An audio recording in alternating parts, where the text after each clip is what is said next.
ಕ್ರೈಸ್ತ the lord. ಈ ದಿನದ ಬಲಪಡಿಸುವ ವಾಕ್ಯ ಕೀರ್ತನೆಗಳು 121 ಅಧ್ಯಾಯ 1ನೇ ವಚನ ಮತ್ತು 2ನೇ ವಚನ.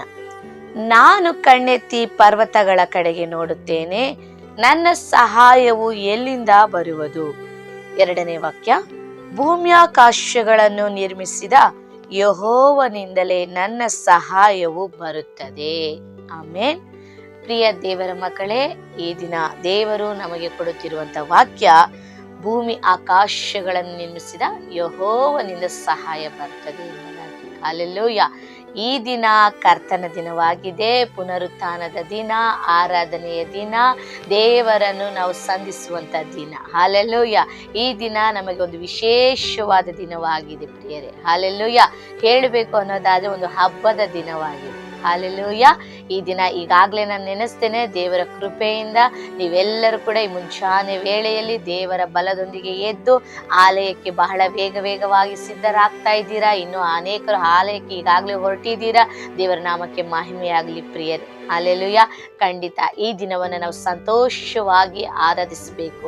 ಈ ದಿನದಲ್ಲಿ ಸಂತೋಷವಾಗಿ ದೇವರನ್ನ ಮಹಿಮೆ ಪಡಿಸಬೇಕು. ಯಾಕೆ ಗೊತ್ತಾ? ಕಳೆದು ಹೋದ ದಿನಗಳೆಲ್ಲ ಕರ್ತನು ನಮ್ಮನ್ನ ಕಣ್ಮಣಿಯಂತೆ ಕಾದು ಕಾಪಾಡಿದ್ದಾರೆ. ತನ್ನ ಕಣ್ಣಿನ ಗುಡ್ಡೆಯಂತೆ ನಮ್ಮನ್ನ ಕಾದು ಕಾಪಾಡಿದ್ದಾರೆ ಪ್ರಿಯರೇ. ಹಲ್ಲೆಲೂಯಾ. ಕಣ್ಣಿಗೆ ಕಾಣದ ಎಷ್ಟೋ ಆಪತ್ತುಗಳು, ಎಷ್ಟೋ ಅಪಾಯಗಳು, ಸೈತಾನ ಎಷ್ಟೋ ತಂತ್ರಗಳು ನಮ್ಮನ್ನ ಆವರಿಸೋದಕ್ಕೆ ಪ್ರಯತ್ನ ಮಾಡಿದ್ವು. ಹಲ್ಲೆಲೂಯಾ. ಆದರೆ ದೇವರು ನಮ್ಮ ಜೊತೆಯಲ್ಲಿದ್ದು, ದೇವದೂತರುಗಳನ್ನ ಜೊತೆಯಲ್ಲಿಟ್ಟು, ಪರಿಶುದ್ಧಾತ್ಮನ ಎಲ್ಲಾ ಸಮಯದಲ್ಲಿ ನಮ್ಮನ್ನು ಆವರಿಸಿಕೊಂಡು ನಮ್ಮನ್ನು ಸುರಕ್ಷಿತವಾಗಿ ಇದುವರೆಗೂ ನಡೆಸಿ ಬಂದಿದ್ದಾರೆ. ಹಲ್ಲೆಲೂಯಾ. ಅದಕ್ಕೆ ಮೊದಲನೇದಾಗಿ ನಾವು ಕೃತಜ್ಞತೆ ಹೇಳೋದಕ್ಕಾಗಿ ಹೋಗಬೇಕು ಪ್ರಿಯರೇ. ಹಲ್ಲೆಲೂಯಾ. ಎರಡನೇದಾಗಿ ಯಾಕೆ ನಾವು ದೇವರ ಆಲಯಕ್ಕೆ ಹೋಗಬೇಕು? ಒಂದನೇದಾಗಿ ದೇವರು ಮಾಡಿದ ಸಕಲ ಉಪಕಾರಗಳಿಗಾಗಿ ಕೃತಜ್ಞತೆ ಹೇಳುವುದಕ್ಕಾಗಿ ನಾವು ಆರಾಧನೆಗೆ ಹೋಗಬೇಕು. ಹಲ್ಲೆಲೂಯಾ. ಎರಡನೇದಾಗಿ ದೇವರ ಒಂದು ಆಜ್ಞೆಯನ್ನ ಪಾಲಿಸುವುದಕ್ಕಾಗಿ. ಹಲ್ಲೆಲೂಯಾ. ದೇವರ ವಾಕ್ಯ ಹೇಳ್ತದಲ್ವಾ, ಸಬ್ಬತ್ ದಿನವನ್ನ ಪರಿಶುದ್ಧವಾಗಿ ಆಚರಿಸಿರಿ ಎಂಬುದಾಗಿ ದೇವರು ನಮಗೊಂದು ಆಜ್ಞೆಯನ್ನು ಕೊಟ್ಟಿದ್ದಾರೆ. ಅವರು ಹೇಳಿದ್ದನ್ನು ನಾವು ಮಾಡುವಾಗ ಮಾತ್ರವೇ ಪ್ರಿಯರೇ ನಮಗೆ ಆಶೀರ್ವಾದ. ಹಲ್ಲೆಲೂಯಾ. ಹೊಸ ಒಡಂಬಡಿಕೆಯಲ್ಲಿ ದೇವರ ವಾಕ್ಯ ಒಂದು ಈ ರೀತಿಯಾಗಿ ಬರೆಯಲ್ಪಟ್ಟಿರ್ತದೆ ಪ್ರಿಯರೇ. ಕೆಲವರು ಸಭೆಯಾಗಿ ರೂಢಿಯಾಗಿ ಕೂಡಿಕೊಳ್ಳೋದನ್ನ ಏನ್ ಮಾಡಿದಾರಂತೆ ಬಿಟ್ಟು ಬಿಟ್ಟಿದ್ದಾರೆ ಎಂಬುದಾಗಿ ಅಪೊಸ್ತಲನಾದ ಪೌಲನು ಹೇಳ್ತಾರೆ. ಅಂದ್ರೆ ಅನೇಕರು ಸಭೆಯಾಗಿ ಕೂಡಿಕೊಳ್ಳೋದನ್ನೇ ಬಿಟ್ಟು ಬಿಟ್ಟಿದ್ದಾರೆ. ಅದೊಂದು ರೂಢಿಯಾಗಿತ್ತು. ಆದ್ರೆ ಆ ರೂಢಿಯಾಗಿ ಕೂಡಿಕೊಳ್ಳೋದನ್ನ, ಸಭೆಯಾಗಿ ಕೂಡೋದನ್ನ ಅನೇಕರು ಬಿಟ್ಟು ಬಿಟ್ಟಿದ್ದಾರೆ. ಹಲ್ಲೆಲೂಯಾ. ಹಾಗಲ್ಲದೆ ನಾವು ಈ ದಿನವನ್ನ ಪರಿಶುದ್ಧವಾಗಿ ಆಚರಿಸಬೇಕು. ಇದು ನಮಗೆ ವಿಶೇಷವಾದ ದಿನ. ಕ್ರೈಸ್ತರಾಗಿರುವ ನಮಗೆ ಯೇಸು ಕ್ರಿಸ್ತನ ಹೆಸರಿನಲ್ಲಿ, ಯೇಸು ಕ್ರಿಸ್ತನ ರಕ್ತದಲ್ಲಿ ದೀಕ್ಷಾ ಸ್ನಾನ ಹೊಂದಿ ರಕ್ಷಣೆ ಹೊಂದಿರುವ ನಮಗೆ ಪ್ರಿಯರೇ ಇದು ವಿಶೇಷವಾದ ದಿನ. ಹಲ್ಲೆಲೂಯಾ. ದೇವರು ನಮ್ಮ ಜೀವನಗಳನ್ನು ಬದಲಾಯಿಸಿದ್ದಾರೆ, ನಮ್ಮ ಪರಿಸ್ಥಿತಿಗಳನ್ನು ಬದಲಾಯಿಸಿದ್ದಾರೆ, ನಮ್ಮನ್ನು ಹುಡುಕಿ ಬಂದು ರಕ್ಷಿಸಿದ್ದಾರೆ. ನಮಗಾಗಿ ಆತನ ತನ್ನ ಪ್ರಾಣವನ್ನು ಕೊಟ್ಟಿದ್ದಾರೆ, ನಮಗಾಗಿ ತನ್ನ ರಕ್ತವನ್ನು ಸುರಿಸಿದ್ದಾರೆ, ನಮಗಾಗಿ ಗಾಯಗೊಂಡಿದ್ದಾರೆ, ನಮಗಾಗಿ ಈಟಿಗಳಲ್ಲಿ ಚುಚ್ಚಲ್ಪಟ್ಟಿದ್ದಾರೆ, ನಮಗಾಗಿ ಕೊರಡೆಗಳಿಂದ ಹೊಡೆಸಿಕೊಂಡಿದ್ದಾರೆ, ನಮಗಾಗಿ ಮುಳ್ಳು ಕಿರೀಟವನ್ನು ಧರಿಸಿದ್ದಾರೆ, ನಮಗಾಗಿ ತನ್ನ ಶರೀರದಲ್ಲಿದ್ದ ಕೊನೆಯ ಹನಿ ರಕ್ತವನ್ನು ಸಹ ನಮಗಾಗಿ ಸುರಿದಿದ್ದಾರೆ. ಹಲ್ಲೆಲೂಯಾ. ಇನ್ನು ಏನಾದ್ರೂ ಬೇಕಾ? ಹಲ್ಲೆಲೂಯಾ. ನೋಡ್ರಿ, ಒಂದು ವಿಷಯ ನಾನು ಹೇಳ್ತೇನೆ, ನನಗೆ ನೆನಪಾಗ್ತಿದೆ ಪ್ರಿಯರೇ. ಈಗ ಯಾರಾದ್ರೂ ನಮ್ಗೆ ಕಷ್ಟ ಕಾಲದಲ್ಲಿ ಅವ್ರು ಏನಾದ್ರೂ ನಮ್ಗೊಂದು ಸಹಾಯ ಮಾಡಿರೋದೇ ಆದ್ರೆ ನಾವೇನ್ ಮಾಡ್ತೀವಿ? ಕೃತಜ್ಞತೆ ಉಳ್ಳವರಾಗಿ ಅವರಿಗೆ ಒಂದು ವಿಶೇಷವಾದ ಗೌರವವನ್ನು ಸಲ್ಲಿಸ್ತೇವೆ ಅಲ್ವಾ? ಕೆಲವು ವೇಳೆ ಯಾವುದೋ ಒಂದು ಇಕ್ಕಟ್ಟಾದ ಪರಿಸ್ಥಿತಿಯಲ್ಲಿ ಇರ್ತೇವೆ, ಯಾವುದೋ ಒಂದು ಅವಶ್ಯಕತೆಯಲ್ಲಿ ಇರ್ತೇವೆ, ಯಾವುದೋ ಒಂದು ಬಲಹೀನತೆಯಲ್ಲಿ ಬಿದ್ದು ಹೋಗ್ತಾ ಇರ್ತೇವೆ. ಆಗ ನಮ್ಮಿಂದ ಆಗಲ್ಲ ಅನ್ನೋ ಪರಿಸ್ಥಿತಿ ನಾವಿರುವಾಗ ಯಾರೋ ಒಬ್ಬರು ಬಂದು ನಮಗೆ ಸಹಾಯ ಮಾಡಿರ್ತಾರೆ ಪ್ರಿಯರೇ. ಆಗ ಆ ಸಹಾಯ ಮಾಡಿದ ವ್ಯಕ್ತಿಯನ್ನ ನಾವು ನೋಡುವ ರೀತಿ ಅದೊಂದು ವಿಶೇಷವಾಗಿರ್ತದೆ. ಹಲ್ಲೆಲೂಯಾ. ಹೌದು, ಖಂಡಿತವಾಗಿ ಹೌದಪ್ಪ, ಇವರು ನಮಗೆ ಕಷ್ಟ ದಿನದಲ್ಲಿ ಸಹಾಯ ಮಾಡಿದ್ರು, ಇವರು ನಮ್ಗೆ ಇಂಥ ಉಪಕಾರ ಮಾಡಿದ್ರು ಎಂಬುದಾಗಿ ಅವರ ಮೇಲೆ ಏನೋ ಒಂದು ರೀತಿಯ ಕಾಳಜಿ ಇರ್ತದೆ, ಯಾವುದೋ ಒಂದು ರೀತಿಯ ಪ್ರೀತಿ ಇರ್ತದೆ. ಆದ್ರೆ ಅವ್ರಿಗೆ ಕೊಡುವ ಗೌರವವೇನೆ ಎಲ್ಲದಕ್ಕಿಂತ ಒಂಥರ ಮೇಲಾಗಿರ್ತದೆ. ಎಲ್ಲರಿಗೂ ಕೊಡುವ ಗೌರವ ಅಲ್ಲ, ಒಂದು ವಿಶೇಷವಾದ ಗೌರವವನ್ನು ಕೊಡುವವರಾಗಿರ್ತೇವೆ ಪ್ರಿಯರೇ. ಹಲ್ಲೆಲೂಯಾ. ಹಾಗಾದ್ರೆ ಒಂದು ಸಾಮಾನ್ಯ ಮನುಷ್ಯನು ಮಾಡಿದ ಉಪಕಾರಕ್ಕೆ ನಾವು ಅಷ್ಟೊಂದು ಗೌರವವನ್ನ, ಅಷ್ಟೊಂದು ಘನತೆಯನ್ನು ಸಲ್ಲಿಸೋದಾದ್ರೆ, ಈ ದಿನ ನಿಮಗಾಗಿ ನನಗಾಗಿ ಕಲ್ವಾರಿ ಶಿಲುವೆಯಲ್ಲಿ ತನ್ನ ಪ್ರಾಣವನ್ನೇ ಕೊಟ್ಟು ನಮ್ಮೆಲ್ಲರ ಪಾಪಗಳನ್ನ, ಶಾಪಗಳನ್ನ ಹೊತ್ತು ತೀರಿಸಿದಂತ ದೇವರಿಗೆ ನಾವು ಇದನ್ನ ಏನು ಮಾಡಲಿದ್ದೇವೆ ಪ್ರಿಯರೇ? ಹಲ್ಲೆಲೂಯಾ. ಈ ದಿನ ಆತನು ಹೇಳಿದ್ದನ್ನ ಮಾಡಿದ್ರೆ ಸಾಕು, ಅವರು ಸಂತೋಷ ಪಡುವವರಾಗಿದ್ದಾರೆ. ಹಲ್ಲೆಲೂಯ. ಒಂದು ತಂದೆ ತಾಯಿ ಏನು ಬಯಸೋದಿಲ್ಲ, ತನ್ನ ಮಕ್ಕಳು ತನ್ನ ಮಾತನ್ನ ಕೇಳಬೇಕು, ಅವರ ಮಾರ್ಗಗಳಲ್ಲಿ ನಡೆಯಬೇಕು, ಅವರ ಆಸೆಯನ್ನು ಪೂರೈಸಬೇಕು, ಅವ್ರ ಇಷ್ಟದಂತೆ ನಡಿಬೇಕೆಂಬುದಾಗಿ ಪ್ರತಿ ತಂದೆ ತಾಯಿ ಬಯಸ್ತಾರೆ. ಅದೇ ರೀತಿಯಾಗಿ ನಮ್ಮ ಪರಲೋಕದ ತಂದೆಯು ಸಹ ಆಸೆ ಪಡ್ತಾ ಇದ್ದಾರೆ. ನನ್ನ ಮಕ್ಕಳು ನನ್ನ ಹಾಗೆ ಜೀವಿಸಬೇಕು, ನನ್ನ ಹಾಗೆ ಪರಿಶುದ್ಧರಾಗಿರಬೇಕು, ನನ್ನ ಹಾಗೆ ಎಲ್ಲ ಕಾರ್ಯಗಳನ್ನು ಮಾಡಬೇಕೆಂಬುದಾಗಿ ಪರಲೋಕದ ತಂದೆ ಪ್ರತಿದಿನ ನಮ್ಮ ಕುರಿತು ಹಂಬಲಿಸ್ತಾ ಇದ್ದಾರೆ, ನಮ್ಮ ಕುರಿತು ಅವರು ದಾಹ ಪಡ್ತಾ ಇದ್ದಾರೆ. ಹಾಲೆಲೂಯ. ಅದೇ ಈ ದಿನ ಮಾಡ್ತಾರೇನೋ, ನಾಳೆ ಮಾಡ್ತಾರೇನೋ, ನಾಡಿದ್ದು ಮಾಡ್ತಾರೆ ನಿಮ್ದಾಗಿ ಅವ್ರು ಕಾಯ್ತಾ ಇದ್ದಾರೆ ಪ್ರಿಯರೇ. ಹಾಲೆಲೂಯ. ನೋಡ್ರಿ, ಎಲ್ಲಿ ಇಬ್ಬರು ಮೂವರು ಕೂಡಿ ಇರ್ತಾರೋ ಅಲ್ಲಿ ದೇವರು ಇರ್ತಾರೆ ಪ್ರಿಯರೇ, ಅಲ್ಲಿ ಯೇಸು ಕ್ರಿಸ್ತನೇ ಇರ್ತಾರೆ. ಹಾಲೆಲೂಯ. ಮತ್ತಾಯನು ಬರೆದ ಸುವಾರ್ತೆ 18ನೇ ಅಧ್ಯಾಯ 20ನೇ ವಚನದಲ್ಲಿ ಈ ವಾಕ್ಯ ಬರೆಯಲ್ಪಟ್ಟಿರ್ತದೆ. ಹೌದು, ಎಲ್ಲಿ ಇಬ್ಬರು ಮೂವರು ಇರ್ತಾರೋ ಅಲ್ಲಿ ಯೇಸು ಕ್ರಿಸ್ತನು ಇರ್ತಾರೆ, ಅಲ್ಲಿ ನಮ್ಮ ತಂದೆಯಾದ ದೇವರು ಇರ್ತಾರೆ ಪ್ರಿಯರೇ. ಹಾಲೆಲೂಯ. ಹಾಗಾದ್ರೆ ಎಲ್ಲಿ ಇಬ್ಬರು ಮೂವರು ಸೇರಿರ್ತೇವೆ? ಕುಟುಂಬದಲ್ಲಿ, ಕುಟುಂಬ ಪ್ರಾರ್ಥನೆ ಮಾಡುವಾಗ ಅಲ್ಲಿ ದೇವರ ನಾಮ ಮಹಿಮೆ ಹೊಂದುತ್ತದೆ, ಅವರು ನಮ್ಮ ಮಧ್ಯದಲ್ಲಿ ಇರ್ತಾರೆ. ಸಭೆಯಾಗಿ ಕೂಡುವಾಗ ಅಲ್ಲಿ ದೇವರ ಆತ್ಮನಿರ್ತಾರೆ, ಅಲ್ಲಿ ದೇವರ ನಾಮ ಮಹಿಮೆ ಹೊಂದುತ್ತದೆ ಪ್ರಿಯರೇ.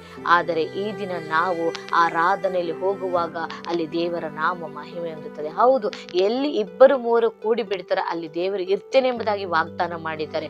ನೋಡ್ರಿ, ದೇವರು ಮನುಷ್ಯನಂತೆ ಎರಡು ಮಾತಿನವರಲ್ಲ. ಹಲ್ಲೆಲೂಯ. ಅವರು ಹೇಳಿದ್ದನ್ನೇ ಮಾಡುವವರಾಗಿದ್ದಾರೆ, ಮಾಡುವುದನ್ನು ಮಾತ್ರವೇ ಹೇಳುವವರಾಗಿದ್ದಾರೆ ಪ್ರಿಯರೇ. ಆದರೆ ಈ ದಿನ ಎಷ್ಟೋ ಜನ ನಾವೇನು ಮಾಡ್ತಾ ಇದ್ದೀವಿ, ಅನೇಕ ರೀತಿಯ ಪ್ರಶ್ನೆಗಳನ್ನು ಕೇಳ್ತಾ ಇದ್ದೀವಿ. ಯಾಕೆ ಆರಾಧನೆಗೆ ಹೋಗ್ಬೇಕು? ಚರ್ಚಲ್ಲಿ ಮಾತ್ರನೇ ದೇವರಿದಾರ? ಸಭೆಯಲ್ಲಿ ಮಾತ್ರನೇ ದೇವರಿರೋದಾ? ಮನೆಯಲ್ಲಿ ಇರೋದಿಲ್ವಾ? ನನ್ನ ಮನೇಲಿ ಪ್ರೇಯರ್ ಮಾಡಿದ್ರೆ ಬರೋದಿಲ್ವಾ? ಹಾಲೆಲೂಯ. ನೋಡ್ರಿ, ಕೀರ್ತನೆಗಳು 146ನೇ ಅಧ್ಯಾಯ ಪ್ರಿಯರೇ, ನಿಮಗಾಗಿ ನಾನೊಂದು ವಾಕ್ಯವನ್ನು ತೋರಿಸ್ತೇನೆ. 145ನೇ ಕೀರ್ತನೆ 18ನೇ ವಚನದಲ್ಲಿ ಈ ರೀತಿಯಾಗಿ ಬರೆಯಲ್ಪಟ್ಟಿರ್ತದೆ. ಯೆಹೋವನಿಗೆ ಮೊರೆ ಇಡುವವರು ಯಥಾರ್ಥವಾಗಿ ಮೊರೆ ಇಡುವುದಾದರೆ ಆತನು ಹತ್ತಿರವಾಗಿ ಇದ್ದಾನೆ. ಹಲ್ಲೆಲೂಯ. ಹೌದು, ನೀವು ಕೇಳಿದ ಪ್ರಶ್ನೆಗೆ ಉತ್ತರ ಇದೆ ಪ್ರಿಯರೇ. ನೀವು ಮನೆಯಲ್ಲಿ ಪ್ರಾರ್ಥನೆ ಮಾಡಿದ್ರು ಅವ್ರು ಇರ್ತಾರೆ, ಸಭೆಯಲ್ಲಿ ಪ್ರಾರ್ಥನೆ ಮಾಡಿ ಕರೆದ್ರು ಅವ್ರು ಇರ್ತಾರೆ, ಎಲ್ಲಿ ಪ್ರಾರ್ಥನೆ ಮಾಡಿದ್ರು, ನೀವು ರಸ್ತೆಯಲ್ಲಿ ನಿಂತು ಪ್ರಾರ್ಥನೆ ಮಾಡಿದ್ರು, ಯಾವುದೋ ಒಂದು ಮೂಲೆಯಲ್ಲಿ ಕುಳಿತು ನೀವು ಪ್ರಾರ್ಥನೆ ಮಾಡಿದ್ರು, ಹಾಳು ಬಿದ್ದ ಸ್ಥಳದಲ್ಲಿ ನೀವು ಕುಳಿತು ಪ್ರಾರ್ಥನೆ ಮಾಡಿದ್ರು, ಅವ್ರು ನೀವು ಒಂದು ಅರಣ್ಯದಲ್ಲಿ ಕುಳಿತು ಪ್ರಾರ್ಥನೆ ಮಾಡಿ, ಎಲ್ಲಿ ನೀವು ಕುಳಿತು ಪ್ರಾರ್ಥನೆ ಮಾಡಿದ್ರು ಅಲ್ಲಿ ದೇವರಿರ್ತಾರೆ. ಆದ್ರೆ ಅದಕ್ಕಿಂತ ಮುಂಚೆ ಹೇಗೆ ಮೊರೆ ಇಡುವಾಗ ಅವ್ರು ಇರ್ತಾರೆ ಗೊತ್ತಾ? ಯಥಾರ್ಥವಾಗಿ. ಹಲ್ಲೆಲೂಯ. ಯಥಾರ್ಥವಾಗಿ ಅಂದ್ರೆ ಮನಸ್ಸಲ್ಲಿ ಯಾವುದೇ ರೀತಿಯ ತಪ್ಪು ಆಲೋಚನೆಗಳು, ಸಂದೇಹಗಳು, ಕಾರ್ಯಗಳು, ಗಲಿಬಿಲಿಗಳು, ಗೊಂದಲಗಳು ಏನೂ ಇರಬಾರ್ದು. ಯಥಾರ್ಥವಾಗಿರ್ಬೇಕು ದೇವರ ವಿಷಯದಲ್ಲಿ. ನಾವು ಯಥಾರ್ಥವಾಗಿ ಅವರಿಗೆ ಮೊರೆ ಇಡೋದಾದ್ರೆ ನಾವು ಕೂಗಿಕೊಳ್ಳೋ ಪ್ರತಿ ಸ್ಥಳದಲ್ಲಿ ಅವರು ನಮ್ಮ ಹತ್ತಿರದಲ್ಲಿದ್ದಾರೆ. ಹೌದು, ಆ ರೀತಿಯಾಗಿ ಇರುವಾಗ ದೇವರು ನಮಗೆ ಏನು ಕಾರ್ಯಗಳನ್ನು ಮಾಡಬೇಕು ಅದನ್ನು ಮಾಡಿ ಮುಗಿಸ್ತಾರೆ. ಮೊದಲನೇದಾಗಿ ನಮ್ಮ ಜೀವನದಲ್ಲಿ ಯಥಾರ್ಥತೆ ಇರಬೇಕು ಪ್ರಿಯರೇ. ಹಲ್ಲೆಲೂಯ. ಏನು ಯಥಾರ್ಥತೆ ಅಂದ್ರೆ ಎಲ್ಲ ವಿಷಯದಲ್ಲಿ ನಾವು ಸರಿಯಾಗಿ ಕ್ರಮವಾಗಿ ನಡೆದುಕೊಳ್ಬೇಕು. ಆಗ ನಾವು ಯಥಾರ್ಥರು ಅನ್ನೋದಾದ್ರೆ ದೇವರ ಆಜ್ಞೆಗಳನ್ನು ಸಹ ಪಾಲಿಸೋದ್ರಲ್ಲಿ ಯಥಾರ್ಥರಾಗಿರ್ಬೇಕಲ್ವಾ? ದೇವರೇ ಹೇಳಿದಾರಲ್ವಾ, 7ನೇ ದಿನ ಅದು ನನ್ನ ದಿನ, ಅದು ನನ್ನ ಪರಿಶುದ್ಧ ದಿನ, ಅದು ವಿಶ್ರಾಂತಿ ದಿನ. ಹಲ್ಲೆಲೂಯ. ಅನೇಕ ರೀತಿಯಾಗಿ ಪುನರುತ್ಥಾನದ ದಿನ. ಆ ದಿನವನ್ನು ನಾವು ಏನು ಮಾಡ್ಬೇಕು? ಪರಿಶುದ್ಧವಾಗಿ ನಾವು ಆಚರಿಸಬೇಕು. ಆಗಲೇ ಅಲ್ವಾ ನಾವು ಯಥಾರ್ಥವಂತರು. ಆಗ ಆ 7ನೇ ದಿನವನ್ನ, ಈ ಸಬ್ಬತ್ ದಿನವನ್ನ, ಈ ಪುನರುತ್ಥಾನದ ದಿನವನ್ನ ನಾವು ಸರಿಯಾಗಿ ಪರಿಶುದ್ಧವಾಗಿ ಆಚರಿಸುವಾಗ ಆ ಯಥಾರ್ಥತೆ ನಮ್ಮಲ್ಲಿ ಕಂಡು ಬರ್ತದೆ. ಹಲ್ಲೆಲೂಯ. ಈ ಯಥಾರ್ಥತೆ ನಮ್ಮಲ್ಲಿ ಕಂಡು ಬರುವಾಗ ನಾವು ಕೂಗಿಕೊಳ್ಳುವ ಪ್ರತಿ ಸ್ಥಳದಲ್ಲಿ ಆತನು ನಮ್ಮ ಮೊರೆಯನ್ನು ಕೇಳಿ ನಮ್ಮ ಹತ್ತಿರದಲ್ಲಿದ್ದು ನಮಗೆ ಒಂದು ಅದ್ಭುತವನ್ನು ಮಾಡಲಿಕ್ಕೆ ಸಾಧ್ಯ. ಹಲ್ಲೆಲೂಯ. ಆ ದಿನ ಅರಣ್ಯದಲ್ಲಿ ಹಾಗರಳು ಕಣ್ಣೀರಿಡ್ತಾ ಇದ್ದಾಳೆ. ಹಲ್ಲೆಲೂಯ. ತನ್ನ ಮಗು ಅಳುವನ್ನು ನೋಡಕ್ಕಾಗ್ದವಳು ದುಃಖ ಪಡ್ತಾ ಇದ್ದಾಳೆ. ಹಲ್ಲೆಲೂಯ. ಅವಳು ಬಸುರಿಯಾಗಿದ್ದಾಗ ಇನ್ನೊಂದು ಆವರ್ತಿ ಅರಣ್ಯದಲ್ಲಿ ಗೊಡೋ ಅಂತ ಅಳುತ್ತಾ ಇದ್ದಾಳೆ. ಆಗ ಅಲ್ಲಿ ದೇವರು ಎಲ್ರೋಹಿಯಾಗಿ ಅವಳಿಗೆ ಕಾಣಿಸಿಕೊಂಡ್ರು. ನನ್ನ ನೋಡುವಾತ ನಾನು ಇಲ್ಲಿ ಕಂಡಿದ್ದೇನೆ ಎಂಬುದಾಗಿ ಅವಳು ಹೇಳಿದ್ಲು. ಹಲ್ಲೆಲೂಯ. ಹೌದು, ಯಥಾರ್ಥವಾಗಿ ನಿಮ್ಮ ಹೃದಯಗಳು ಕೂಗುವಾಗ ದೇವರು ನಿಮ್ಮ ಪಕ್ಕದಲ್ಲಿದ್ದಾರೆ. ಅದೇ ದೇವರ ವಾಕ್ಯ ಹೇಳೋದು, ಯಥಾರ್ಥವಾಗಿ ಮೊರೆ ಇಡುವುದಾದರೆ ಆತನು ಹತ್ತಿರವಾಗಿಯೇ ಇದ್ದಾನೆ. ಹೌದು ಪ್ರಿಯರೇ, ಆ ಯಥಾರ್ಥತೆ ಇರೋದಾದ್ರೆ ನಿಮ್ಮ ಮನೆಯಲ್ಲೂ ಕೂಡ ದೇವರು ನಿಮ್ಮ ಪಕ್ಕದಲ್ಲಿ ಇರ್ತಾರೆ. ನೀವು ಕೆಲಸ ಮಾಡೋ ಸ್ಥಳದಲ್ಲಿ ಕೂಡ ನಿಮ್ಮ ಪಕ್ಕದಲ್ಲಿ ಇರ್ತಾರೆ. ನೀವು ಓದುವ ಸ್ಥಳದಲ್ಲಿ ನಿಮ್ಮ ಪಕ್ಕದಲ್ಲಿ ಇರ್ತಾರೆ. ನೀವು ಪ್ರಯಾಣ ಮಾಡೋ ಸ್ಥಳದಲ್ಲಿ ನಿಮ್ಮ ಪಕ್ಕದಲ್ಲಿ ಇರ್ತಾರೆ. ಎಲ್ಲ ವಿಷಯದಲ್ಲಿ ನೀವು ಯಥಾರ್ಥವಾಗಿರ್ಬೇಕಾದ್ರೆ ದೇವರ ಆಜ್ಞೆ ಪಾಲಿಸುವ ವಿಷಯದಲ್ಲಿ ಕೂಡ ಯಥಾರ್ಥವಾಗಿರ್ಬೇಕು. ಅದಕ್ಕಾಗಿ ಯಾವುದೇ ಅಡ್ಡ ಪ್ರಶ್ನೆಗಳನ್ನ ಕೇಳಿದೆ ಪ್ರಿಯರೇ, ಖಂಡಿತವಾಗಿ ದೇವರ ಸಮ್ಮುಖದಲ್ಲಿ ಹೋಗಿ ದೇವರನ್ನ ಆರಾಧಿಸ್ರಿ. ಹಲ್ಲೆಲೂಯಾ. ಸಭೆಯಾಗಿ ಕೂಡಿಕೊಳ್ಳೋದನ್ನ ದಯವಿಟ್ಟು ಬಿಟ್ಟು ಬಿಡಬೇಡ್ರಿ. ಆ ದಿನ ಪೇತ್ರನು ಸೆರೆಮನೆಯಲ್ಲಿದ್ದಾಗ ಸಭೆಯಾಗಿ ಅವರು ಒಂದು ಸ್ಥಳದಲ್ಲಿ ಕೂಡಿ ಪ್ರಾರ್ಥನೆ ಮಾಡಿದ್ದರಿಂದ, ಆಸಕ್ತಿಯಿಂದ ಪ್ರಾರ್ಥನೆ ಮಾಡಿದಾಗ ದೇವದೂತನು ಆ ಸೆರೆಮನೆಯಿಂದ ಪೇತ್ರನನ್ನ ಕರೆತಂದು ಅಲ್ಲಿಗೆ ತಂದು ಸೇರಿಸ್ತಾರೆ ಪ್ರಿಯರೇ. ಹಲ್ಲೆಲೂಯಾ. ಸಭೆಯಾಗಿ ಮಾಡೋ ಪ್ರಾರ್ಥನೆಯಲ್ಲಿ ಬಲ ಉಂಟು. ಸಭೆಯಾಗಿ ಕೂಡಿಕೊಳ್ಳುವಾಗ ಅಲ್ಲಿ ಅದ್ಭುತಗಳು ನಡೀತವೆ. ಹಲ್ಲೆಲೂಯಾ. ಮೇಲಂತಸ್ತಿನಲ್ಲಿ 120 ಜನರು ಅಪೊಸ್ತಲರಲ್ಲಿ ಕಾದಿದ್ದು, ಪರಿಶುದ್ಧಾತ್ಮನಿಗೆ ಕಾದಿದ್ದು ಪ್ರಾರ್ಥನೆ ಮಾಡುವಾಗ ಅಲ್ಲಿ ಪರಿಶುದ್ಧಾತ್ಮನ ಬಲವಾಗಿ ಇಳಿಯಿತು. ಹಲ್ಲೆಲೂಯಾ. ನಾಲಿಗೆಗಳೊಂದು ಬೆಂಕಿಯಿಂದ ತುಂಬಲ್ಪಟ್ಟವು ಪ್ರಿಯರೇ. ಹಲ್ಲೆಲೂಯಾ. ಆ ರೀತಿ ಒಂದು ಅದ್ಭುತಗಳು, ಅತಿಶಯಗಳು ನಡಿಬೇಕು ಅನ್ನೋದಾದ್ರೆ ಖಂಡಿತ ನಾವು ದೇವರ ಆಲಯದೊಳಗೆ ಬರಬೇಕು. ಹಲ್ಲೆಲೂಯಾ. ನೋಡ್ರಿ, ಲೂಕನು ಬರೆದ ಸುವಾರ್ತೆ 13ನೇ ಅಧ್ಯಾಯದಲ್ಲಿ ಒಂದು ವಿಷಯ ಬರೆಯಲ್ಪಟ್ಟಿರ್ತದೆ. 18 ವರ್ಷಗಳಿಂದ ಸೈತಾನನ ಒಂದು ಬಂಧನದಲ್ಲಿ ಕಟ್ಟಲ್ಪಟ್ಟಿದ್ದ ಒಂದು ಗೂನಿಯಾದ ಸ್ತ್ರೀ ಅಲ್ಲಿ ಸಭಾಮಂದಿರದೊಳಗೆ ಇದ್ದಾಳೆ. ಆ ಸಭಾಮಂದಿರದಲ್ಲಿ ಯೇಸು ಕ್ರಿಸ್ತನ ಒಂದು ಬಾರಿ ಉಪದೇಶ ಮಾಡೋದಕ್ಕೆ ಬಂದಾಗ ಅವಳನ್ನು ಗುರುತಿಸಿ, ಅವಳನ್ನು ಗಮನಿಸಿ, ಅವಳನ್ನು ಕರೆದು ಒಂದು ಅದ್ಭುತವನ್ನ ಮಾಡ್ತಾರೆ. ಹಲ್ಲೆಲೂಯಾ. ಅವಳು 18 ವರ್ಷದಿಂದ ಒಂದು ಸೈತಾನನ ಬಂಧನದಲ್ಲಿ ಪೀಡಿಸಲ್ಪಡ್ತಾ ಇದ್ಲು. ಆದ್ರೆ ಅವಳು ಏನ್ ಮಾಡ್ಲಿಲ್ಲ, ಆಲಯವನ್ನು ಯಾವತ್ತೂ ಕೂಡ ತಿರಸ್ಕರಿಸ್ಲಿಲ್ಲ, ಆಲಯವನ್ನು ಬಿಡ್ಲೇ ಇಲ್ಲ. ಅವಳಿಗೆ ಅಷ್ಟು ನಡು ಬಗ್ಗಿ ಹೋಗಿದ್ರು ಕೂಡ ಅವಳು ಪ್ರತಿ ವಾರ ಕ್ರಮವಾಗಿ ತಪ್ಪದೆ ಖಂಡಿತವಾಗಿ ಅವಳ ಆಲಯದಲ್ಲಿ ಬರ್ತಾ ಇದ್ದಿರಬಹುದು ಪ್ರಿಯರೇ. ಅದನ್ನ ಗಮನಿಸಿ, ಅದನ್ನ ನೋಡಿ ಯೇಸು ಕ್ರಿಸ್ತನು ಅವಳನ್ನ ಹತ್ತಿರಕ್ಕೆ ಕರೆದು ಅವಳಿಗೆ ಆ ದಿನ ಒಂದು ಬಿಡುಗಡೆಯನ್ನು ಕೊಟ್ಟು. ಹೌದು, ಖಂಡಿತವಾಗಿ ನಾವು ಆಸೆಯಿಂದ, ಆಸಕ್ತಿಯಿಂದ, ನಂಬಿಕೆಯಿಂದ ದೇವರ ಆಜ್ಞೆಗೆ ಒಳಗಾಗಿ ದೇವರ ದಿನವನ್ನು ಪರಿಶುದ್ಧವಾಗಿ ಆಚರಿಸುವುದಕ್ಕೆ ಒಂದು ಸಮರ್ಪಣೆಯೊಂದಿಗೆ, ಒಂದು ಹರಕೆಯೊಂದಿಗೆ ಪ್ರತಿ ವಾರ ಪ್ರತಿ ದಿನ ನಾವು ದೇವರ ಸಮ್ಮುಖದಲ್ಲಿ ನಿಲ್ಲಲ್ಪಡುವಾಗ ಅದನ್ನು ಗಮನಿಸುವ ದೇವರು ಖಂಡಿತವಾಗಿ ಎಷ್ಟೇ ವರ್ಷಗಳ ಕಠಿಣವಾದ ಪರಿಸ್ಥಿತಿಗಳು ಬದಲಾಗದೆ ಇದ್ದರೂ ಕೂಡ ಯೇಸು ಕ್ರಿಸ್ತ ನಮ್ಮನ್ನು ಕರೆದು ಕ್ಷಣ ಮಾತ್ರದಲ್ಲಿ ಅದ್ಭುತ ಮಾಡಲಿಕ್ಕೆ ಸಾಧ್ಯ.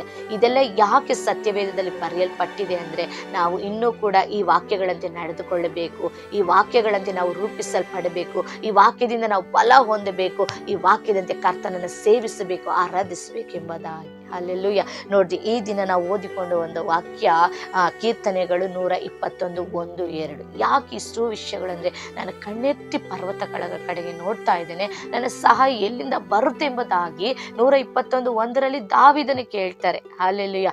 ಅದೇ ಕೀರ್ತನೆಯಲ್ಲಿ 2ನೇ ವಚನಕ್ಕೆ ಬರುವಾಗ ದಾವೀದನು ಹೇಳ್ತಾರೆ, ಭೂಮಿ ಆಕಾಶಗಳನ್ನು ನಿರ್ಮಿಸಿದಂತ ಯೆಹೋವನಿಂದಲೇ ನನ್ನ ಸಹಾಯ ಬರ್ತದೆ ಎಂಬುದಾಗಿ ಅವರಿಗೆ ಅಲ್ಲಿ ತಿಳಿಯುತ್ತೆ ಪ್ರಿಯರೇ. ಹೌದು, ಭೂಮಿ ಆಕಾಶಗಳನ್ನು ನಿರ್ಮಿಸಿದ ಯೆಹೋವನಿಂದ ಈ ದಿನ ಪ್ರಿಯರೇ ಯೇಸು ಕ್ರಿಸ್ತನಿಂದ ನಿಮಗೊಂದು ಸಹಾಯ ಬರಲಿ. ಹಲ್ಲೆಲೂಯಾ. ಅನೇಕ ಸಾರಿ ಅನೇಕ ವಿಷಯಗಳಲ್ಲಿ ನೀವು ಸೋತು ಹೋಗಿದ್ದೀರಾ. ಈ ವಿಷಯದಲ್ಲಿ ನನಗೆ ಸಹಾಯ ಮಾಡೋದಕ್ಕೆ ಯಾರು ಇಲ್ಲ ಎಂಬುದಾಗಿ. ಹಲ್ಲೆಲೂಯಾ. ಆದರೆ ಕೆಲವು ವೇಳೆ ಆ ಸಹಾಯ ನಾವು ಎದುರು ನೋಡುವ ಸ್ಥಳದಿಂದ, ನಾವು ಎದುರು ನೋಡುವ ಜನರಿಂದ, ಎದುರು ನೋಡುವ ಒಂದು ಕಾರ್ಯದಿಂದ ಅದು ಬರೋದಿಲ್ಲ ಪ್ರಿಯರೇ. ಹಲ್ಲೆಲೂಯಾ. ಆದರೆ ಈ ದಿನ ಅಂತ ಒಂದು ಸ್ಥಳದಿಂದ ನಿಮಗೆ ಸಹಾಯ ಬರದೇ ಇದ್ದಿರಬಹುದು, ಅಂತ ವ್ಯಕ್ತಿಗಳಿಂದ ನಿಮಗೆ ಸಹಾಯ ದೊರೆಯದೇ ಇದ್ದಿರಬಹುದು. ಆದರೆ ಈ ದಿನ ನಿಮಗೆ ಯಾವ ಸಹಾಯಕ್ಕಾಗಿ ನೀವು ಎದುರು ನೋಡ್ತಾ ಇದ್ದೀರೋ, ನೀವು ಯಾವ ಸಹಾಯಕ್ಕಾಗಿ ಎದುರು ನೋಡ್ತಾ ಇದ್ದೀರೋ, ಈ ದಿನ ದೇವರಾತ್ಮನು ನಿಮಗೆ ಪರಲೋಕದ ದೇವರ ಬಳಿಯಿಂದ ಸಹಾಯವನ್ನು ಹೊತ್ತು ತರಲಿದ್ದಾರೆ ಪ್ರಿಯರೇ. ಹಲ್ಲೆಲೂಯಾ. ಆ ಸಹಾಯ ಬೇಕು ಅಂದ್ರೆ ಭೂಮಿ ಆಕಾಶಗಳನ್ನು ನಿರ್ಮಿಸಿದ ಯೆಹೋವನ ಬಳಿಗೆ ನಾವು ಬರಬೇಕು. ಹಲ್ಲೆಲೂಯಾ. ಖಂಡಿತವಾಗಿ ದೇವರಿಗೆ ಹತ್ತಿರವಾಗಿ ಜೀವಿಸಿರಿ, ದೇವರ ಇಷ್ಟದಂತೆ ನಡೆಯಿರಿ, ದೇವರ ವಾಕ್ಯಗಳನ್ನು ಪಾಲಿಸಿರಿ, ಆತನ ಆಜ್ಞೆಗಳಿಗೆ ವಿಧೇಯರಾಗ್ರಿ, ಆತನ ಆಜ್ಞೆಗಳನ್ನು ಪಾಲಿಸಿರಿ ಪ್ರಿಯರೇ. ಆದ್ದರಿಂದ ನಿಮಗೊಂದು ಸಹಾಯ ಬೇಕು, ನಿಮಗೊಂದು ಬಿಡುಗಡೆ ಬೇಕು, ನಿಮಗೊಂದು ಸಮಾಧಾನ ಬೇಕು, ನಿಮಗೊಂದು ಸಂತೋಷ ಬೇಕು, ನಿಮಗೊಂದು ಅದ್ಭುತ ನಡೀಬೇಕು ಅನ್ನೋದಾದ್ರೆ ಖಂಡಿತ ಪ್ರಿಯರೇ ದಯವಿಟ್ಟು ಈ ದಿನ ಆಲಯದೊಳಗೆ ಪ್ರವೇಶ ಮಾಡಿ. ಹಲ್ಲೆಲೂಯಾ. ಸಂತೋಷವಾಗಿ ಆಲಯದೊಳಗೆ ಹೋಗ್ರಿ, ಕೃತಜ್ಞತಾಸ್ತುತಿ ಸಲ್ಲಿಸ್ತಾ ಹೋಗ್ರಿ. ಅಲ್ಲಿ ಆನಂದವಾಗಿ ದೇವರನ್ನ ಆರ್ಭಟಿಸ್ರಿ, ಕೊಂಡಾಡ್ರಿ, ಘನಪಡಿಸ್ರಿ, ಮನಸಾರೆ ಅವ್ರನ್ನ ಸ್ತುತಿಸ್ರಿ ಪ್ರಿಯರೇ. ದೇವರ ವಾಕ್ಯಗಳಿಗಾಗಿ ನಿರೀಕ್ಷೆಯೊಂದಿಗೆ ಕಾದಿರಿ. ದೇವರ ವಾಕ್ಯಗಳನ್ನ ಮನಸಾರೆ ಕೇಳಿ ಅದನ್ನ ಕೈಕೊಂಡು ನಡೆದು ನೋಡ್ರಿ. ಖಂಡಿತ, ಯಾಕಂದ್ರೆ ದೇವರ ಆಲಯದಲ್ಲಿ ಅಂತ ಒಂದು ಮಹಿಮೆ ಇದೆ ಪ್ರಿಯರೇ. ಹಲ್ಲೆಲೂಯಾ. ಆ ಆಲಯದಲ್ಲಿ ಇರುವಂತ ಆ ಮಹಿಮೆ ಎಲ್ಲವನ್ನು ಕೂಡ ಮಾರ್ಪಡಿಸಲು ಶಕ್ತಿಯುಳ್ಳದ್ದಾಗಿದೆ. ಆ ದಿನ ಸೊಲೊಮೋನನು ಕಟ್ಟಿದಂತ ಆಲಯದಲ್ಲಿ ಒಂದು ಶಕೀನ ಮಹಿಮೆ ಎಂಬುದಾಗಿ ಆವರಿಸಿಕೊಂಡಿತ್ತು. ಅಲ್ಲೆಲ್ಲಿ ಈ ದಿನ ನಮ್ಮ ಆಲಯದಲ್ಲಿ ಕೂಡ ದೇವರ ಮಹಿಮೆ ಆವರಿಸಲ್ಪಟ್ಟಿರ್ತದೆ, ದೇವರ ಪ್ರಸನ್ನತೆ ಆವರಿಸಲ್ಪಟ್ಟಿರ್ತದೆ. ಅಲ್ಲಿ ಪರಿಶುದ್ಧಾತ್ಮನ ಸಂಚರಿಸ್ತಾರೆ ಪ್ರಿಯರೇ. ನೀವು ಆ ಸಭೆಯಲ್ಲಿ ಕುಳಿತು ಆರಾಧನೆ ಮಾಡುವಾಗ ಅದನ್ನ ಅನುಭವಿಸೋರಿಗೆ ಗೊತ್ತಿರುತ್ತೆ ಅದರ ರುಚಿ ಏನೆಂಬುದಾಗಿ. ಖಂಡಿತವಾಗಿ ಹೋಗಿ ನೀವು ಸಂತೋಷವಾಗಿ ದೇವರನ್ನ ಆರಾಧಿಸಿ ದೇವರನ್ನ ಘನಪಡಿಸಿ ಬನ್ನಿ ಪ್ರಿಯರೇ. ಖಂಡಿತವಾಗಿ ನಿಮ್ಮ ಹೃದಯದ ಭಾರವೆಲ್ಲ ನೀಗಿ ಹೋಗ್ತದೆ, ನಿಮ್ಮ ಕಣ್ಣೀರೆಲ್ಲ ಒರೆಸಲ್ಪಡ್ತದೆ, ನಿಮ್ಮ ಚಿಂತೆ ಎಲ್ಲವೂ ಕೂಡ ನೀಗಿ ಹೋಗ್ತದೆ. ಖಂಡಿತವಾಗಿ ನಿಮಗೆ ಈ ದಿನ ಒಂದು ಸಹಾಯ ದೊರೆಯುತ್ತದೆ ಪ್ರಿಯರೇ. ಬೇರೆ ಎಲ್ಲ ಸಹಾಯ ಇಲ್ಲ, ಭೂಮಿ ಆಕಾಶಗಳು ನಿರ್ಮಿಸಿದ ಯೆಹೋವನಿಂದಲೇ ಸಹಾಯ. ಹಲ್ಲೆಲೂಯಾ. ಇದನ್ನ ಬರೀತಾರ ಒಂದು ವ್ಯಕ್ತಿ ದಾವೀದನು ಬಹಳ ಈ ವಿಷಯದಲ್ಲಿ ಅನುಭವ ಉಳ್ಳವರಾಗಿದ್ರು. ಹಲ್ಲೆಲೂಯಾ. ಇವರು ಯೌವನ ಕಾಲದಿಂದ ಓಡ್ತಾ ಇದ್ದಾರೆ, ಓಡ್ತಲೇ ಇದ್ದಾರೆ. ಎಲ್ಲರಿಂದ ನಿರಾಕರಿಸಲ್ಪಡ್ತಾ ಇದ್ದಾರೆ, ತಿರಸ್ಕರಿಸಲ್ಪಡ್ತಾ ಇದ್ದಾರೆ, ಕೈ ಬಿಡಲ್ಪಡ್ತಾ ಇದ್ದಾರೆ, ದ್ವೇಷಿಸಲ್ಪಡ್ತಾ ಇದ್ದಾರೆ. ಇವ್ರನ್ನ ಸಾಯಿಸ್ಬೇಕೆಂಬುದಾಗಿ ಸೌಲನು ಮನುಷ್ಯರನ್ನ ಕಳಿಸ್ತಾ ಇದ್ದಾನೆ. ಹಲ್ಲೆಲೂಯಾ. ಅನೇಕ ರೀತಿಯ ಹೋರಾಟಗಳುಳ್ಳ ಒಂದು ವ್ಯಕ್ತಿ ಹೇಳ್ತಾ ಇದ್ದಾರೆ, ನನ್ನ ಸಹಾಯ ಎಲ್ಲಿಂದ ಬರ್ತದೆ ಅಂದ್ರೆ ಭೂಮಿ ಆಕಾಶಗಳನ್ನು ನಿರ್ಮಿಸಿದ ಯೆಹೋವನಿಂದಲೇ. ಹಲ್ಲೆಲೂಯಾ.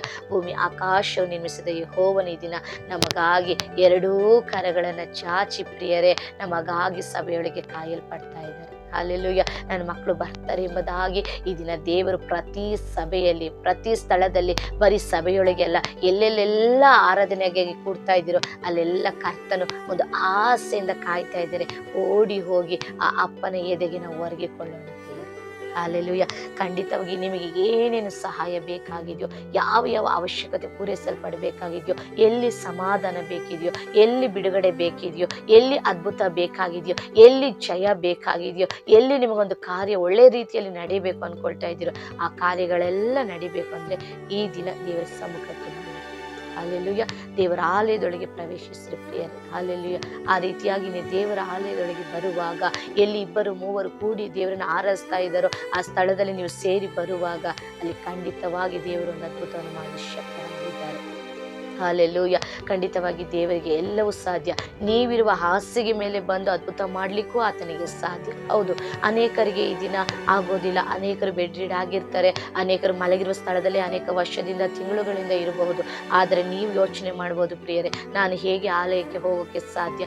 ಖಂಡಿತವಾಗಿ ಪ್ರಿಯರೇ, ನೀವಿರುವಂತ ಆ ಹಾಸಿಗೆ ಬಳಿ ದೇವರ ಪ್ರಸನ್ನತೆ ಆವರಿಸಿಕೊಳ್ತದೆ. ನೀವು ಅನೇಕ ಒಳ್ಳೆಯ ಯೂಟ್ಯೂಬ್ ಚಾನೆಲ್ಗಳಲ್ಲಿ ಒಳ್ಳೆಯ ಆರಾಧನೆಗಳು ಬರ್ತಾ ಇದೆ ಪ್ರಿಯರೇ. ಒಳ್ಳೆಯ ಆರಾಧನೆಗಳನ್ನ, ಪರಿಶುದ್ಧಾತ್ಮನಿಂದ ನಡೆಸಲ್ಪಡುವ ಆರಾಧನೆಗಳನ್ನ ನೀವು ನೋಡಿ ಅದರಲ್ಲಿ ಬಲ ಹೊಂದಿ ಅದರಲ್ಲಿ ಪಾಲ್ಗೊಳ್ರಿ ಪ್ರಿಯರೇ. ಖಂಡಿತವಾಗಿ ಆ ಆಲಯದಲ್ಲಿರುವ ಅದೇ ಮಹಿಮೆ ನಿಮ್ಮ ಬೆಡ್ನ ಮೇಲೆ ಬರ್ತದೆ, ನಿಮ್ಮ ಹಾಸಿಗೆ ಮೇಲೆ ಬರ್ತದೆ ಪ್ರಿಯರೇ. ಯಾಕೆ ಗೊತ್ತಾ? ನಾವು ಕೈಕಾಲು ಚೆನ್ನಾಗಿದ್ಯಾ, ನಾವು ಆರೋಗ್ಯವಾಗಿದ್ದೀವ, ಖಂಡಿತವಾಗಿ ದೇವರ ಆಲಯಕ್ಕೆ ಹೋಗಬೇಕು, ದೇವರ ಸಮ್ಮುಖಕ್ಕೆ, ದೇವರ ಸನ್ನಿಧಾನಕ್ಕೆ ನಾವು ಹೋಗಬೇಕು. ನಮ್ಮ ಪರಿಸ್ಥಿತಿ ಆಗದೇ ಇರುವಾಗ, ಅನಾನುಕೂಲವಾಗಿರುವಾಗ ಖಂಡಿತ ಆ ಪರಿಸ್ಥಿತಿ ದೇವರಿಗೆ ಗೊತ್ತು. ಯಾಕಂದ್ರೆ ಆತನ ಕಣ್ಣುಗಳು ಯಾವಾಗಲೂ ನಮ್ಮನ್ನು ನೋಡುವಂಥದ್ದಾಗಿದೆ. ನಮ್ಮ ಪರಿಸ್ಥಿತಿಗಳು ಆತನಿಗೆ ಗೊತ್ತು, ನಮ್ಮ ಯೋಚನೆಗಳು ಗೊತ್ತು, ನಮ್ಮ ಎಲ್ಲ ಕಾರ್ಯಗಳು ಆತನಿಗೆ ಗೊತ್ತು. ಹೌದು, 139ನೇ ಕೀರ್ತನೆಯಲ್ಲಿ 1-2 ವಚನಗಳನ್ನು ನೋಡೋದಾದ್ರೆ, ನಾವು ಕೂತುಕೊಳ್ಳುವುದು, ನಾವು ಏಳುವುದು, ನಾವು ಮಲಗುವುದು, ನಾವು ನಡೆಯುವುದು, ನಾವು ಯೋಚಿಸೋದು ಪ್ರತಿಯೊಂದು ದೇವರಿಗೆ ಗೊತ್ತು ಪ್ರಿಯರೇ. ಹಲ್ಲೆಲೂಯಾ. ಎಲ್ಲವೂ ಆತನಿಗೆ ಗೊತ್ತು. ಆದರೆ ಕೆಲವರು ಸೋಮಾರಿತನದಿಂದ ಹೋಗೋದಿಲ್ಲ, ಕೆಲವರು ಕೆಲಸಕ್ಕೆ ಹೋಗ್ಬೇಕು ಅನ್ನೋ ಆಲೋಚನೆಯಿಂದ ಆಲಯಕ್ಕೆ ಹೋಗೋದಿಲ್ಲ, ಇನ್ನು ಕೆಲವರು ಯಾಕೆ ಹೋಗ್ಬೇಕು, ಏನ್ ನಡೆದಿದೆ ಎಂಬ ಆಲೋಚನೆಯೊಂದಿಗೆ ಹೋಗೋದಿಲ್ಲ. ಅನೇಕರು ಅನೇಕ ರೀತಿಯ ಯೋಚನೆಗಳಿಂದ ದೇವರ ಸನ್ನಿಧಾನಕ್ಕೆ ಬರೋದಿಲ್ಲ. ಆದರೆ ಹಾಸಿಗೆ ಮೇಲಿರೋ ನಿಮ್ಮ ಬಗ್ಗೆಯೂ ದೇವರಿಗೆ ಗೊತ್ತು. ಈ ನನ್ನ ಮಗು ಬಲಹೀನತೆಯಲ್ಲಿದೆ, ಆದ್ದರಿಂದಲೇ ಹೋಗೋದಕ್ಕಾಗೋದಿಲ್ಲ ಅಂತ ಅಪ್ಪನಿಗೆ ಗೊತ್ತು ಪ್ರಿಯರೇ. ಆದ್ದರಿಂದ ಆನ್ಲೈನ್ನಲ್ಲಿ ಒಳ್ಳೆಯ ಆರಾಧನೆಗಳನ್ನ ಇದನ್ನ ತಪ್ಪದೆ ನೀವು ಅಟೆಂಡ್ ಮಾಡ್ರಿ. ಖಂಡಿತವಾಗಿ ಆ ದೇವರ ಪ್ರಸನ್ನತೆ ನಿಮ್ಮನ್ನು ಆವರಿಸಿಕೊಂಡು ಬರುವ ದಿನದಲ್ಲಿ ನಿಶ್ಚಯವಾಗಿ ನಿಮ್ಮನ್ನ ಮೇಲೆ ಕೆತ್ತುತ್ತದೆ ಪ್ರಿಯರೇ. ನಿಮ್ಮ ಕೈ ಕಾಲುಗಳಲ್ಲಿ ಬಲವನ್ನು ಕೊಡುತ್ತದೆ, ನಿಮ್ಮ ಶರೀರದಲ್ಲಿ, ನಿಮ್ಮ ಸೊಂಟದ ಭಾಗದಲ್ಲಿ ಒಂದು ಬಲವನ್ನು ಕೊಡ್ತದೆ ಪ್ರಿಯರೇ. ನೀವು ಸಹ ಬರುವ ದಿನಗಳಲ್ಲಿ ಯೇಸು ಕ್ರಿಸ್ತನ ನಾಮದಲ್ಲಿ ನೀವು ಎದ್ದು ಹೋಗಿ ದೇವರ ಸಮ್ಮುಖದಲ್ಲಿ ಕುಳಿತು ಆರಾಧಿಸುವ ದಿನಗಳು ಬರಲಿದೆ. ನಂಬಿದರೆ ದೇವರ ಮಹಿಮೆಯನ್ನು ಕಾಣುತ್ತೆ ಎಂಬುದಾಗಿ ಯೋಹಾನ 11:40 ಹೇಳಲ್ಪಟ್ಟಿರ್ತದೆ. ಹಲ್ಲೆಲೂಯ. ಯಾವಾಗಲೂ ಆಲಯದ ಕುರಿತು ಒಂದು ವೈರಾಗ್ಯ ಉಳ್ಳವರಾಗಿರಿ, ಒಂದು ದಾಹ ಉಳ್ಳವರಾಗಿರಿ. ಅದಕ್ಕಾಗಿ ನೀವು ಆಸೆ ಪಡ್ತೀವಿ, ಯಾವಾಗಪ್ಪ ಭಾನುವಾರ ಬರುತ್ತೆ, ಯಾವಾಗಪ್ಪ ದೇವರ ಸಮ್ಮುಖದಲ್ಲಿ ಹೋಗೋಣ, ಯಾವಾಗಪ್ಪ ಅವ್ರನ್ನ ಆರಾಧಿಸೋಣ, ಕೃತಜ್ಞತೆ ಸಲ್ಲಿಸೋಣ ಎಂಬುದಾಗಿ ಸಂತೋಷವಾಗಿರಿ. ನೋಡ್ರಿ 122ನೇ ಕೀರ್ತನೆ 1ನೇ ವಾಕ್ಯದಲ್ಲಿ ನಾವು ದೇವರ ಸಮ್ಮುಖಕ್ಕೆ ಹೋಗೋಣ ಬನ್ನಿ ಎಂಬುದಾಗಿ ಕರೆಯುವಾಗ ದಾವೀದನ ಹೃದಯ ಸಂತೋಷ ಪಡ್ತದೆ. ಹೌದು, ಹೇಳ್ತಾರೆ ನೋಡ್ರಿ, ಯೆಹೋವನ ಮಂದಿರಕ್ಕೆ ಹೋಗೋಣ ಬಾ ಎಂದು ಜನರು ನನ್ನನ್ನು ಕರೆದಾಗ ನನಗೆ ಸಂತೋಷವಾಯಿತು. ಅಲ್ಲೆಲ್ಲೋ ಅನೇಕರಿಗೆ ದಿನ ಚರ್ಚಿಗೆ ಹೋಗೋಣ ಬಾಪ ಅಂದ್ರೆ ಅವ್ರು ಸಂತೋಷ ಪಡ್ತಾರೋ ಇಲ್ವೋ ಗೊತ್ತಿಲ್ಲ, ಏನೋ ಒಂಥರ ದುಃಖ, ಏನೋ ಒಂಥರ ಭಾರ, ಏನೋ ಒಂಥರ ಸೋಮಿರ್ತಾನೆ. ಅಯ್ಯೋ ಹೋಗ್ಬೇಕಾ ಅಂತ ಬರೋರು ಇದ್ದಾರೆ, ಇಲ್ಲ ಹೋಗ್ಲೇಬೇಕು ಅಂತ ಬರೋರು ಇದ್ದಾರೆ. ಇನ್ನು ಕೆಲವರು ಅಯ್ಯೋ ಹೋಗ್ಲಿಲ್ಲ ಅಂದ್ರೆ ಏನಾದ್ರೂ ಆಗ್ಬಿಡುತ್ತೇನೋ ಅನ್ನೋದಕ್ಕಾಗಿ ಬರೋರು ಇದ್ದಾರೆ. ಆ ರೀತಿಯಲ್ಲ, ಸಂತೋಷವಾಗಿ ನನ್ನ ದೇವರು ಮಾಡಿದ ಉಪಕಾರಗಳನ್ನು ನೆನೆಸಿ ನಮಗಾಗಿ ಜೀವವನ್ನು ಕೊಟ್ಟ ದೇವರಿಗೆ, ತನಗಾಗಿ ತನ್ನ ರಕ್ತವನ್ನೇ ಸುರಿಸಿದ ದೇವರಿಗೆ, ತನಗಾಗಿ ತನ್ನ ಒಬ್ಬನೇ ಮಗನನ್ನು ಕಳಿಸಿಕೊಟ್ಟ ದೇವರಿಗೆ ಸಂತೋಷವಾಗಿ ಆರಾಧನೆ ಮಾಡ್ಲಿಕ್ಕೆ ಪ್ರಿಯರೇ ಈ ದಿನ ಹೋಗೋಣ. ಹಲ್ಲೆಲೂಯ.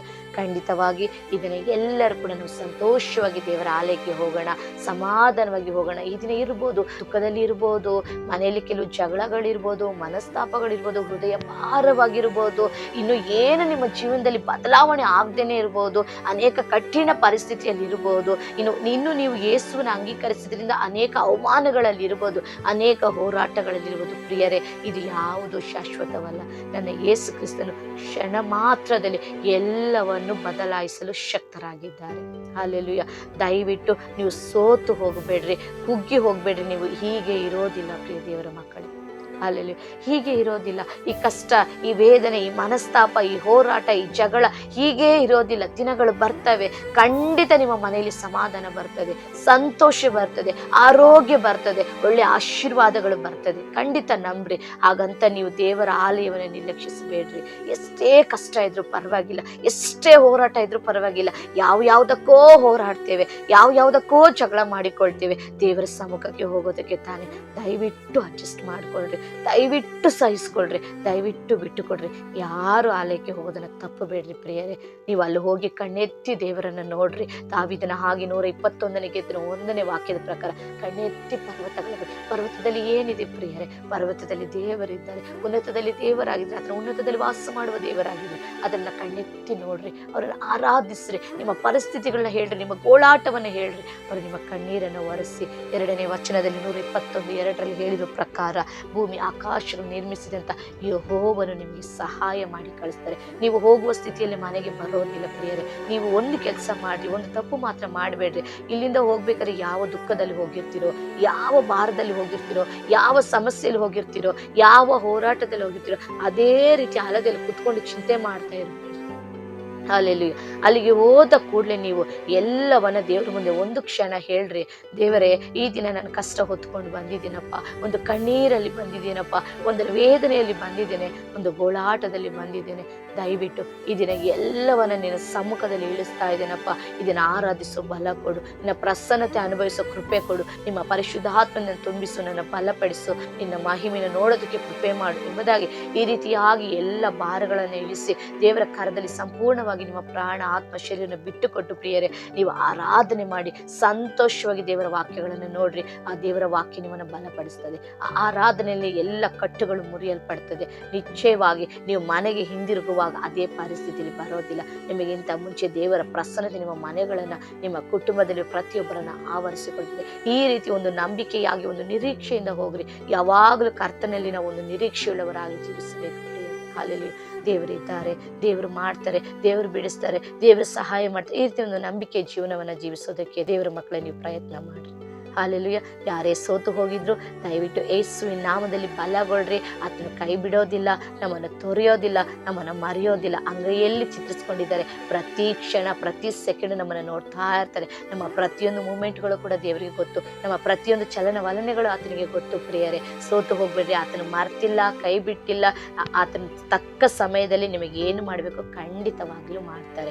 ಅದಕ್ಕೆ ದೇವರ ವಾಕ್ಯ ಹೇಳುತ್ತೆ, ಏಷ್ಯಾ 41:10, ಭಯಪಡಬೇಡ, ನಾನು ನಿನ್ನ ಜೊತೆಯಲ್ಲೇ ಇದ್ದೀನಿ, ಕೈ ಬಿಟ್ಟಿಲ್ಲ ಮಗಳೇ. ಯಾಕೆ ಗೊತ್ತಾ? ನಾವು ಕೈ ಹಿಡಿದುಕೊಳ್ಳುವಾಗ ಲೋಕದ ಆಸೆಗಳು, ಲೋಕದ ಕಾರ್ಯಗಳು ನಮ್ಮನ್ನು ಸೆಳೆಯುವಾಗ ಬಿಟ್ಟು ಓಡೋಗ್ಬಿಡ್ತೇವೆ. ಅಲ್ಲೆಲ್ಲ. ಆದ್ರೆ ಈ ದಿನ ನಿಮ್ಮ ಕೈ ಹಿಡಿದುಕೊಂಡಿರೋದು ಕರ್ತನಾದ ದೇವರು. ಹಾಲೆಲೂಯ.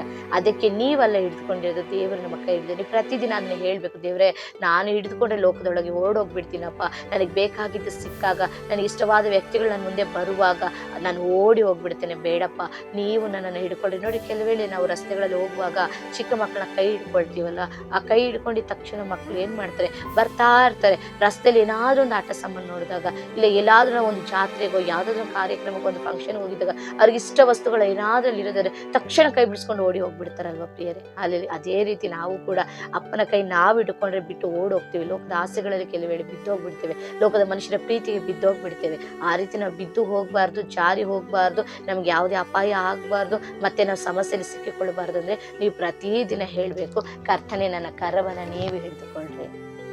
ಹಲ್ಲೆಲೂಯ. ಖಂಡಿತವಾಗಿ ಪ್ರಿಯರೇ, ಈ ರೀತಿಯಾಗಿ ಹೇಳಿ, ದೇವರೇ ನೀವು ನನ್ನ ಕರವನ್ನು ಹಿಡಿದುಕೊಳ್ಳ್ರಿ ಅಪ್ಪ ಎಂಬುದಾಗಿ. ದೇವರೇ, ಈ ದಿನ ನಾನು ಸಹಾಯಕ್ಕಾಗಿ ನಿನ್ನ ಸಮ್ಮುಖಕ್ಕೆ ಬರ್ತಾ ಇದ್ದೇನೆ. ಕಣ್ಣೆತ್ತಿ ನಿಮ್ಮ ಕಡೆಗೆ ನಾನು ನೋಡ್ತಾ ಇದ್ದೇನೆ. ಆಲಯದೊಳಗೆ ಬರ್ತಾ ಇದ್ದೇನೆ, ಸಂತೋಷವಾಗಿ ಬರ್ತಾ ಇದ್ದೇನಪ್ಪ, ಕೃತಜ್ಞತೆಯೊಟ್ಟಿಗೆ ಬರ್ತಾ ಇದ್ದೀನಪ್ಪ. ನನ್ನ ತಗ್ಗಿಸಿಕೊಂಡು ಬರ್ತಾ ಇದ್ದೀನಪ್ಪ, ನನ್ನನ್ನು ಬಿಟ್ಟುಕೊಟ್ಟು ಬರ್ತಾ ಇದ್ದೀನಪ್ಪ. ನನ್ನ ಕುಟುಂಬ ಬದಲಾಗಲಿ, ನನ್ನ ಕುಟುಂಬದವರು ರಕ್ಷಣೆ ಹೊಂದಲಿ, ನನ್ನ ಕುಟುಂಬದಲ್ಲಿ ಸಮಾಧಾನ ಬರಲಿ, ನನ್ನ ಕುಟುಂಬದಲ್ಲಿ ಬಿಡುಗಡೆ ಆಗಲಿ. ದೇವರೇ ಅಪ್ಪ, ತಡೆಗಳನ್ನು ಮುರಿದು ಅಪ್ಪ ನಿಮ್ಮ ಸನ್ನಿಧಾನಕ್ಕೆ ನನ್ನ ಕರೆದುಕೊಂಡು ಹೋಗ್ರಿ ಎಂಬುದಾಗಿ ಹೇಳ್ರಿ. ಪರಿಶುದ್ಧಾತ್ಮ ನಿಮಗೆ ಜೊತೆಗಾರನಾಗಿ ಸಹಾಯ ಮಾಡ್ತಾರೆ. ಹಾಲೆಲೂಯ. ಖಂಡಿತವಾಗಿ ಪ್ರಿಯ ದೇವರ ಮಕ್ಕಳೇ, ಆದಷ್ಟು ಬೇಗ ನೀವು ಎದ್ದು ಆಲಯಕ್ಕೆ ಬನ್ರಿ. ಆಲಯದೊಳಗೆ ಆತನ ಸಂತೋಷವಾಗಿ ಆರಾಧಿಸ್ರಿ. ಹೊರಗಬೇಡ್ರಿ, ಚಿಂತಿಸಬೇಡ್ರಿ, ಭಯ ಪಡಬೇಡ್ರಿ. ನಮ್ಮ ದೇವರು ಕೈ ಬಿಡೋದಿಲ್ಲ. ಎಲ್ಲ ವಿಷಯದಲ್ಲಿ ನಮ್ಗೆ ಅದ್ಭುತ ಮಾಡ್ತಾರೆ, ಸಹಾಯ ಮಾಡ್ತೇನೆ ಎಂಬುದಾಗಿ ವಾಗ್ದಾನ ಮಾಡಿದ್ದಾರೆ. ಖಂಡಿತ ನಿಮಗೆ ಇದನ್ನ ಯಾವ ವಿಷಯದಲ್ಲಿ ಯಾವ ರೀತಿಯ ಸಹಾಯ ಬೇಕಾಗಿದೆಯೋ ಈಗಾಗಲೇ ಸಿಕ್ಕಿ ಆಯ್ತು ಎಂಬುದಾಗಿ ಪ್ರಿಯರೇ ನೀವು ನಂಬರಿ. ಹಾಸಿಗೆಯಲ್ಲಿರುವ ನೀವು ಸಹ ಪ್ರಿಯರೇ ನಂಬರಿ, ನಿಮಗೆ ಬೇಕಾದ ಸಹಾಯ ಈಗಾಗಲೇ ಸಿಕ್ಕಿ ಆಯ್ತು. ದೇವರು ನಿಮ್ಮ ಶರೀರವನ್ನು ಬಲಪಡಿಸಿದ್ದಾಯ್ತು, ನಿಮ್ಮನ್ನ ಎಬ್ಬಿಸಿ ಆಯ್ತು. ಬರೋ ದಿನ ನೀವು ಕೂಡ ಎದ್ದು ನಡೆದು ಆಲಯಕ್ಕೆ ಹೋಗ್ತೀರಿ ಎಂಬುದಾಗಿ ಸಂಪೂರ್ಣವಾಗಿ ನಂಬ್ರಿ. ಆತನ ಸಹಾಯ ಹಸ್ತ ನಿಮ್ಮ ಹತ್ತಿರದಲ್ಲಿದೆ, ನಿಮ್ಮ ಪಕ್ಕದಲ್ಲಿದೆ. ಇದನ್ನ ನಂಬಿ ನೀವು ಸ್ವೀಕರಿಸಿಕೊಂಡು ಅದ್ಭುತವಾಗಿ ದೇವರನ್ನ ಆರಾಧಿಸ್ರಿ. ಖಂಡಿತವಾಗಿ ದೇವರು ನಿಮ್ಮ ಜೀವನಗಳನ್ನು ಆಶೀರ್ವದಿಸಿ ಬಲಪಡಿಸಿ ಅನೇಕ ರೀತಿಯ ಆಶೀರ್ವಾದಗಳಿಂದ ತುಂಬಿಸಿ ಅನೇಕರಿಗೆ ನಿಮ್ಮನ್ನು ಸಾಕ್ಷಿಯಾಗಿ ನಿಲ್ಲಿಸ್ತಾರೆ. ಆಮೇಲೆ ಖಂಡಿತವಾಗಿ ಪ್ರಿಯರೇ, ಈ ದಿನ ದೇವರ ವಾಕ್ಯ ನಿಮಗೆ ಆಶೀರ್ವಾದವಾಗಿ ಪ್ರಯೋಜನವಾಗಿ ಇರ್ತದೆ ಎಂಬುದಾಗಿ ನನ್ನ ಕರ್ತನಲ್ಲಿ ನಂಬ್ತೇನೆ. ನೀವು ಹಾಗೆ ಮಾಡಿ ಅದ್ಭುತಗಳನ್ನು ಸ್ವತಂತ್ರಿಸಿಕೊಳ್ಳ್ರಿ. ಎಲ್ಲ ಮಹಿಮೆ ನನ್ನ ಕರ್ತನಿಗೆ ಸಲ್ಲಲಿ. ಆಮೇಲೆ ಪ್ರಿಯರೇ, ನಿಮ್ಮಲ್ಲಿ ಒಂದು ಚಿಕ್ಕ ಮನವಿ, ಇನ್ನು ಯಾರು ಈ ಚಾನೆಲ್ ಅನ್ನು ಸಬ್ಸ್ಕ್ರೈಬ್ ಮಾಡಿಕೊಳ್ಳದೆ ನೋಡ್ತಾ ಇದ್ದೀರೋ ದಯವಿಟ್ಟು ಈ ಚಾನೆಲ್ ಅನ್ನು ಸಬ್ಸ್ಕ್ರೈಬ್ ಮಾಡಿಕೊಳ್ಳ್ರಿ. ಅನೇಕರಿಗೆ ಶೇರ್ ಮಾಡ್ರಿ, ದಯವಿಟ್ಟು ಲೈಕ್ ಮಾಡ್ರಿ. ಖಂಡಿತವಾಗಿ ಈ ಸೇವೆಗಾಗಿ ಒಂದೇ ಒಂದು ಕ್ಷಣ ನಿಮ್ಮ ವೈಯಕ್ತಿಕ ಕುಟುಂಬ ಪ್ರಾರ್ಥನೆಗಳಲ್ಲಿ ಪ್ರಾರ್ಥನೆ ಮಾಡ್ರಿ. ಬರುವ ದಿನಗಳಲ್ಲಿ ಈ ಸೇವೆ ಇನ್ನು ಅನೇಕರಿಗೆ ಹೋಗಿ ತಲುಪಲಿ. ಈ ವಾಕ್ಯ ಅನೇಕರಿಗೆ ಪ್ರಯೋಜನವಾಗಿ ಮಾರ್ಪಟ್ಟು ಅನೇಕರು ಯೇಸು ಕ್ರಿಸ್ತನ ಪ್ರೀತಿಯನ್ನು ತಿಳಿದುಕೊಳ್ಳಲಿ. ಅನೇಕರು ದೇವರ ಕಡೆಗೆ ಬರಲಿ. ಅನೇಕರು ನಮ್ಮೊಟ್ಟಿಗೆ ಪರಲೋಕ ರಾಜ್ಯಕ್ಕೆ ಬರಲಿ. ಪ್ರಿಯರೇ, ಖಂಡಿತವಾಗಿ ನೀವು ಹಾಗೆ ಮಾಡ್ತೇನೆ ಎಂಬುದಾಗಿ ನನ್ನ ಕರ್ತನಲ್ಲಿ ನಂಬ್ತೇನೆ. ಎಲ್ಲ ಮಹಿಮೆ ನನ್ನ ಕರ್ತನಿಗೆ ಸಲ್ಲಲಿ. Amen. Praise the lord. God bless you.